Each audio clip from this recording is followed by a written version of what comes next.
छींकें आती हैं, नाक से पानी चलता है, नाक जमा रहता है, एलर्जिक राइनाइटिस है, या तो सीजनल है या पेरिनियल है।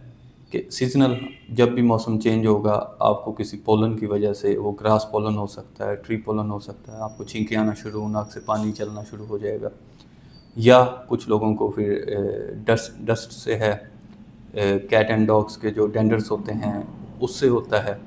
तो इसका बड़ा आसान सा हल है, बजाय ये कि आप कोई भी एंटी एलर्जिक जो गोलियां हैं जिसमें रिजिक्स है, किस्टीन है या सोफ्टिन है, इनको लेने की बजाय, एक तो ये मर्दाना कमज़ोरी करती हैं, तो इनकी बजाय जो फर्स्ट लाइन ट्रीटमेंट है आप वो लें, वो है नेज़ल स्प्रे। आप सबसे पहले नेज़ल स्प्रे यूज़ करें सॉरी 2 से 4 हफ्तों के लिए, दोनों साइडों पे नाक के इस्तेमाल करें, सुबह शाम करें इस्तेमाल। आपके एक तो इसकी अब्जॉर्प्शन कम है बॉडी में, और इसके रिज़ल्ट ज़्यादा अच्छे मिलेंगे, तो साइड इफ़ेक्ट कम होंगे।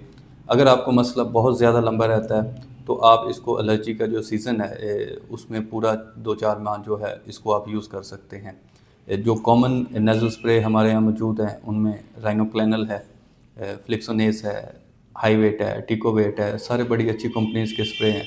कोई भी स्प्रे लें और उसको आप पहले एक टाइम 2-3 दिन यूज़ करें। अगर आपके सिम्टम्स कंट्रोल हैं उसको एक टाइम ही नाक के दोनों साइडों पे इस्तेमाल करें। अगर सिम्टम्स कंट्रोल्ड हुए हैं लेकिन फुली कंट्रोल्ड नहीं, तो आप उसको दोनों साइडों पे इस्तेमाल करें और इंशाल्लाह आपका जो एलर्जिक राइनाइटिस का मसला है वो ठीक हो जाएगा। बहुत शुक्रिया। ऐसा ही